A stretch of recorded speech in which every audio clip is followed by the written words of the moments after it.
Huh? I said, let's break up. Our relationship is no longer what it used to be. It's not working anymore. I still don't understand you, Joni. How can you say we're not working anymore? We were literally fine this morning. This morning? The last time we spoke was 7 p.m. yesterday, Kevin. You see what I'm saying? You no longer pay attention to me. It's not like that. We both know I just got transferred here. I've got a new boss now, new colleagues, and a whole new working environment. That's not an excuse. I have a lot on my plate right now, Joan. I'm practically struggling to settle in here and make a great first impression. You should be grateful I can even make out the time to talk to you at all. What did you just say to me? I should be grateful? Well, the last time I checked, you don't take care of me or pay my bills. All I want is to build a relationship with you, and you're saying I should be grateful? Fine then, I'll take my business someplace else. Come on, baby. There's no need to get touchy about this. I'm really sorry for being in my feelings. There's no need to be sorry, Kevin. I made up my mind. I am done. Why? What have I done wrong this time? There's nothing you did wrong in that context. It's just, we don't talk anymore. We don't talk like we used to. You're going lyrical on me now? Huh. In that case, I have some grievances of my own. I've been nothing but a kind and supportive girlfriend to you. You can't possibly have reservations towards me. You changed, Joan. Everything I used to love about you vanished into thin air the moment I moved cities. You don't understand me anymore. You're no longer supportive. Oh, really? All you do is nag. You've forgotten that I'm only here working my butt off to gather the funds I'll use to marry you. You've been saying these same things for almost 3 years already. When is it ever going to come true? I'm not even sure I still want to do it even. Exactly. So I've decided to take the bull by the horn and save you the stress. As a rule, my man should take care of me because he wants to, and not because he needs to. But I want to. I'm just not ready. Check me out when you're ready, then. If I'm still available, that is. We can talk about this when I get back from work. No. We're going to iron it out right now. I initiated this relationship, Joan. It cannot be over until I say so.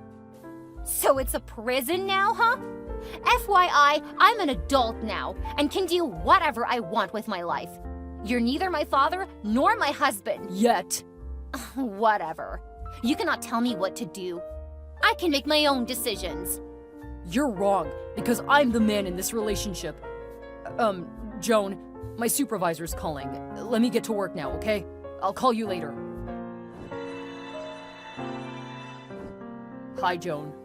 I'm deeply sorry about all that happened yesterday. What does it matter? I'm only giving you this honor because you were previously a person I admired and respected. Don't expect me to be this lenient every time.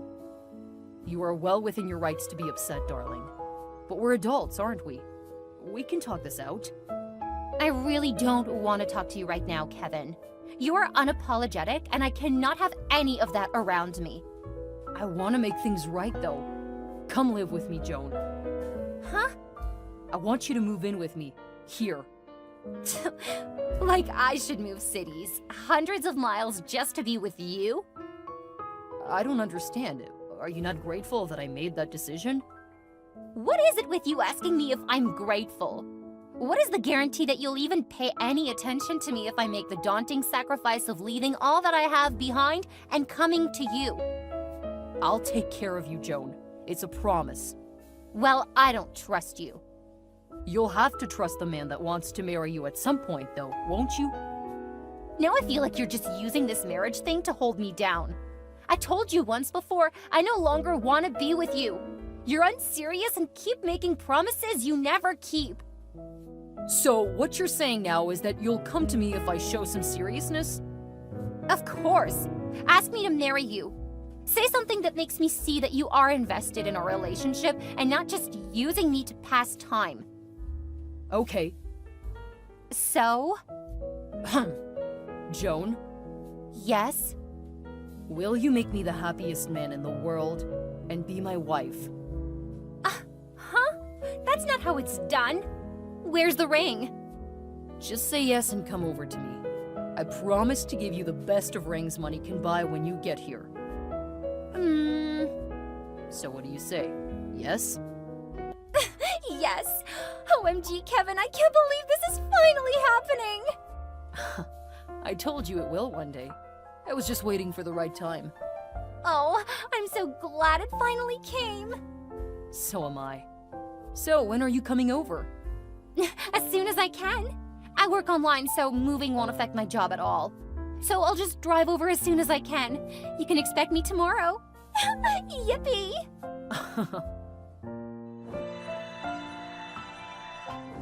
Something really weird happened today, Kevin. Joan? Have I not told you not to contact me while I'm at work? I know. I'm sorry about that, but this was quite urgent. Make it quick, please. I received a strange mail today. Email or real mail? Real mail. I've also told you not to go snooping in the mailbox, haven't I?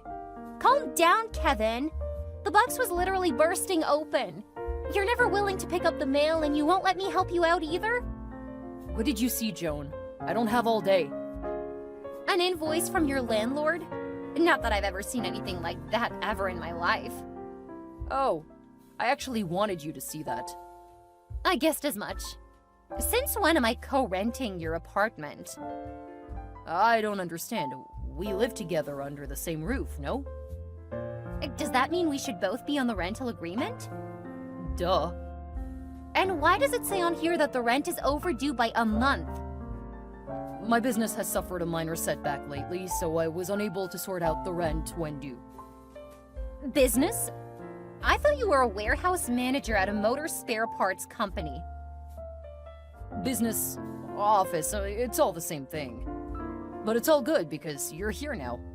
You make the big bucks with your graphic designing, don't you? You can pay the rent, I'm sure. OMG, Kevin! You're totally unbelievable! Why did you not tell me this all along? I wouldn't have come all the way here to you! Stop whining like a child, Joan. It's not like I'm asking you to keep paying 100% of the rent every time. I'm asking you just the once. The rest will be 50-50 as long as we live together. How can you even say that? I thought as the man, you should handle all the bills while I cook, clean, and tend to the kids and other domestic needs that may arise in the future. I wasn't prepared for any of this, so I'ma have to decline. I'm sorry. We are going to be married, aren't we? If you cannot obey me now, what's going to happen then? It's too late now, though. Your name is already on the rental agreement. If you don't do anything in the next week, we'll be evicted, and you know what that means this time of year. Fine, I'll do it. Brilliant. That's my girl. I knew you'd come around. On one condition. Huh? If I'm paying half the rent, it basically means we're housemates now. We love each other. The fact that you now pay rent cannot change that fact. You know as well as I do that whatever we shared is dying slowly, so let's not even go there. If I must pay this rent, then every other thing we do must be equal. From the cooking and cleaning to running errands, etc. I am the man of this house. Are you, though? I'm just laying down my own rules alongside yours. Until we're married, you're not the man of this house to me. Have you gotten to work yet, Kevin? Yeah, I just pulled up. Do you want something? Yes. I can't find my debit card. Oh, really? Yeah. I've searched everywhere for it and simply cannot find it. So I wanted to know if you saw it by any chance. Well, I took it. Why will you do such a thing without my consent? 'Cause you're my fiancé now, aren't you? That means you'll soon be my wife, right? Duh, but what does that have to do with anything? It means I'm in charge of you now. I might as well be in charge of your money, too. What are you even talking about, Kevin? You haven't even put a ring on it yet. How is any of this legal? You should not have done that without at least asking me first. Did you think I was just going to sit back and watch you take all the authority in my house? Simply because I asked you for a couple $100? What are you talking about? Did I ever say I wouldn't give you the money? No, but you really wanted me to cook and clean. That's a filthy woman's job. So what have you gained? All you did was leave me alone at home without money or anything to eat. What if I don't have any cash on me? I checked, and you had about $150 in your purse. That should be able to last you the week. A whole week? What am I supposed to be feeding on? Candy? Eat whatever you like. It's my duty to make sure we save up for our future home. I must fulfill that duty. If this is a joke, Kevin, you have to stop it right now. You've definitely crossed your line. I need my card back this instant. You're a big girl, aren't you? Surely you should have more than one card. You know that the one you took with you is my main card. That's literally where all my money is. Wait, why am I even having this conversation with you? It's barely been a week since I moved here and you're already taking control of my finances? Who are you? If you want any money, or you want to buy anything, you have to go through me. You can also use your bank app or make a transfer. I tried that. The app got deleted from my phone. And when I tried re-downloading it, I found that all my details had been wiped and the password was changed. Oops. I may have done that by mistake. You did that on purpose, Kevin! Maybe. No one said you can't go to the bank. It's just a little walk south of the house. Or a couple of cents if you want to go by public transport. I guess that would not hurt your weekly budget. The door is locked too and I can't find the key. Oops again. Wow, I'm just making lots of mistakes today. Let's say you're confusing me with all of your beauty. Oh my god, what have I gotten myself into? Nothing much. Seems like you won't be going anywhere today, though. So just sit tight, clean up the house, and have some food ready by the time I get back, okay? I'll be home by 3 p.m. I love you, Joan. Mwah. Ugh. You know you can't stay locked up in that bathroom all night, Joan. Get out here this instant. I need you. Do you need me or do you need your dinner? I'm glad you know me well enough by now. So why is there no food on the table? Did you think I was joking when I said you'll cook and clean after yourself? It doesn't matter if you seize all my money or lock me up in the house. I'm still going to keep to my words. I am human and not a doll created for your pleasure. Even a Barbie doll is treated better. Please just come out already. I've said sorry several times. I can't keep begging you. What do you want? Just you. Do you know what you've been doing to me? You took away all that I have and locked me in like a pet. I feel mentally enslaved and morally drained. And to think you've been doing this to me for a whole month. I'm doing all this because I love you. How? The only thing that has been keeping me sane is my graphic designing. And the fact that you didn't take away my phone too, thankfully. I want to leave because I can't stay. Yet I have to stay because I can't leave. I didn't want you to be out in the open, where the other men can see you. I want you to be all mine. I no longer want to be in this sham of a relationship with you. I came all the way here because I loved you. Now you've turned me into an ATM and a slave. I know my fundamental human rights. I cannot take this anymore. This is the problem I have with you. You don't give me the respect I deserve as the man in this house. You don't cook for me anymore, clean, or even do my laundry. She wants 50-50. Huh. Where's that ever done?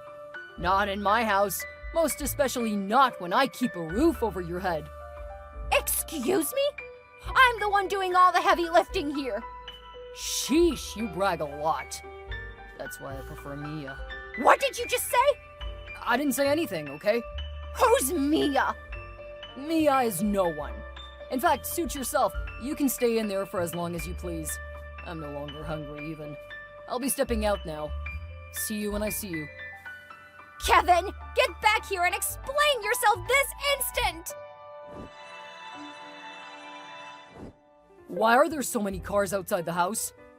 Get inside, Kevin. I have a surprise for you. Okay. I don't trust you, though. Just get in. You let the police into my home? Well, what were you expecting?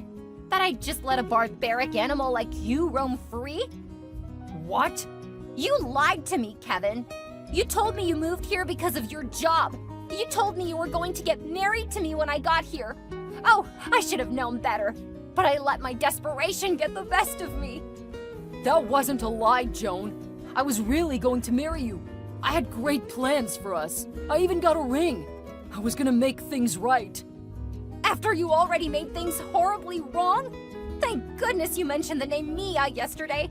If not, I'd been living in blind derision all my life. It's not what you think, baby. Come on. You've been renting an apartment for some other woman in another part of town while you kept me behind locked doors all day for over a month. You said you didn't want any other men coming around me, but really, you just did not want the event of your two items meeting. You're blowing this out of proportion, Joan. Am I? I only found out yesterday that all the money you were taking from me were going into wedding plans. Yes, our wedding plans. No! You were planning a wedding with Mia. I was only here to be your little crash pillow, your ATM. You thought I wouldn't find out, huh? Well, now I have, and you're going to pay for it. Please just don't let the police take me away. I really want to make things right. I finally got you a ring, babe. Means absolutely nothing coming from a man who is as insecure and devious and conniving as you. You can have your card, your money, your freedom, anything that you want. Huh, I already did. I've taken everything back that belongs to me. But you'll never escape the long arms of the law. You'll rot in jail for violating my rights to freedom and lawful possession of what rightfully belongs to me. I'm sorry, Joan, please. You're a modern-day slave master and romance scammer. I feel like a fool for ever believing you. We can talk this out like adults, Joan. Please get the police out of here. Once beaten, twice shy, right? I'll never fall the second time. I'll see you in court. I love you, Joan. You have to forgive me. After Kevin was apprehended by the police, the legal process swiftly unfolded. Joan was determined to seek justice for the emotional and financial turmoil she endured during her tumultuous time with Kevin. With a strong case against him, including evidence of his deceptive actions and control over her finances, the court convicted Kevin of fraud, unlawful confinement, and various other charges related to his deceitful behavior. Kevin was sentenced to 5 years in prison, serving as a stark reminder that his manipulative actions would not go unpunished. Joan, on the other hand, embarked on a journey to reclaim her life and independence. She decided to rent out the house Kevin had locked her in to a couple in need, using the income to recover some of her lost funds. It was a symbolic act of taking back control over her decisions and finances. As the house was filled with laughter and joy once again, it was a cathartic moment for Joan, signifying the end of her traumatic experience. Ultimately, she decided to return to her city, miles and miles away from her past. Upon her return, Joan began experiencing bouts of stress and nausea, which initially frightened her, fearing it might be an unexpected pregnancy from her time with Kevin. However, after consulting with a doctor and a psychiatrist, thankfully she learned that her symptoms were manifestation of post-traumatic stress disorder, or PTSD for short. With their support and guidance, Joan underwent therapy and received medical treatment to heal from the scars left by her toxic relationship with Kevin. Over time, she grew stronger, both mentally and emotionally, and was able to reclaim her life with newfound resilience. As the months passed, Kevin's memory faded into the background of Joan's life like a bad dream. She realized that she had emerged from her ordeal stronger and wiser. Joan moved forward, focusing on her own well-being, her career, and rebuilding her social life. She learned to trust and love again, eventually finding a partner who cherished and respected her for who she was. Kevin, on the other hand, served his prison term, perhaps reflecting on the consequences of his actions and the pain he had caused. But for Joan, the nightmare was over, and she had emerged from it a survivor, ready to face a brighter future filled with genuine love and happiness.